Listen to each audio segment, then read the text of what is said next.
السلام علیکم ورحمۃ اللہ وبرکاتہ۔ کیا سحری کے بغیر روزہ نہیں ہوتا؟ محترم ناظرین، آج کی اس ویڈیو میں آپ کے سامنے اسی مسئلے کو وضاحت کے ساتھ بیان کرنے والا ہوں کہ بعض لوگ یہ سمجھتے ہیں کہ اگر سحری کے وقت آنکھ نہ کھلے اور کھانے پینے کا موقع نہ ملے تو روزہ نہیں ہوتا۔ دیکھیں، اس مسئلے کا صحیح جواب یہ ہے اور صحیح مسئلہ یہ ہے کہ سحری کرنا روزے کے لیے شرط نہیں ہے، یعنی ضروری نہیں ہے۔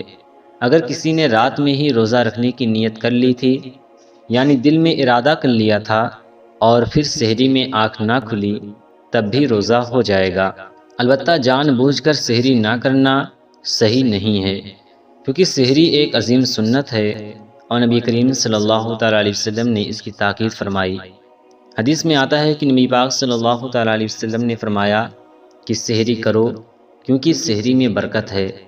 لہٰذا سحری کو چھوڑنے سے روزہ نہیں ٹوٹتا، روزہ ہو جائے گا، لیکن اس برکت سے محرومی ہو جاتی ہے جو اللہ تعالیٰ نے اس میں رکھی ہے۔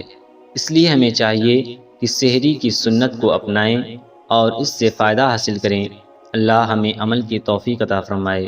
اگر آپ کو یہ معلومات مفید لگی ہو تو ویڈیو کو لائک، شیئر اور سبسکرائب ضرور کریں تاکہ مزید اسلامی معلومات آپ تک پہنچتی رہے۔ السلام علیکم ورحمۃ اللہ وبرکاتہ۔ Like a Hellcat.